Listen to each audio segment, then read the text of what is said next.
Castellanos would watch me for like, he didn't let me box, he would just talk to me for like 2 or 3 weeks about fighting and the psychology of fighting and what fighting was truly about. Fighting wasn't nothing physical, it was all spiritual.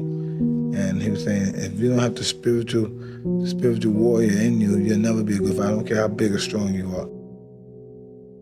I lost a great friend and certainly a great man to boxing. He was a great champion. In fact, I just saw him just a few weeks ago in Las Vegas. He come out to receive the greatest fighter of the century award. I've had the sports writer down there at the Sands Hotel. And he was the greatest fighter of the century. I think he was the greatest champion. It didn't make any difference what Sonny Liston did. The rest of his life, he was always going to be branded as a bad guy.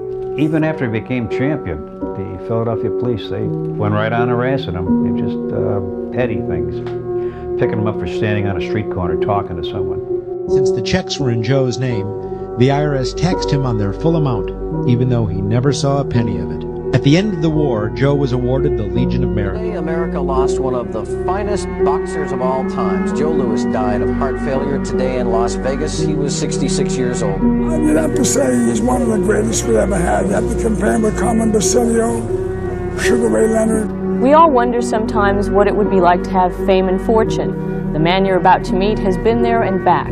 He has remained the hero that they called the Cuban Kid, Kid Gavilan. Pound for pound. When they say Sugar Ray Robinson was the greatest fighter pound for pound, meaning that I imagine if he was a heavyweight fighting the same style, he'd be the greatest.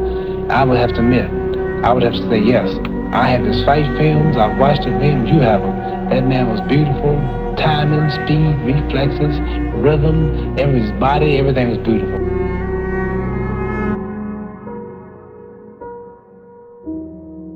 The apparent murder of 37-year-old boxing star Arturo Gatti has brought to a premature close one of the most spectacular and memorable of all ring lives and leaves the fight community in shock and heartbreak. Gatti was the most entertaining North American fighter of his generation, a premium cable boxing cult superstar whose fights in many instances had to be seen to be believed, and therefore, by definition, probably seen by too few. Hit a guy so hard the guy turned his back. And I kept thinking, I want to be champion of the world, but I sure hope Joe Frazier died. I ain't Sonny Liston, you know, but I ain't this one, I ain't that one, you know what I'm saying? You're dealing with smoking Joe Frazier.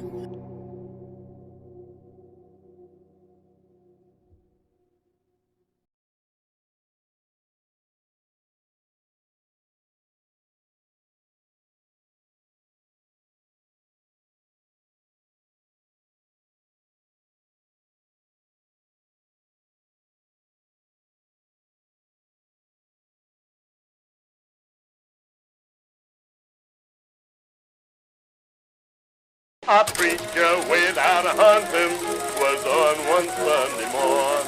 Of course it was against his religion, but he took his gun along. He shot himself some very fine quail and one big measly hare. And on his way returning home he met a great big grizzly bear.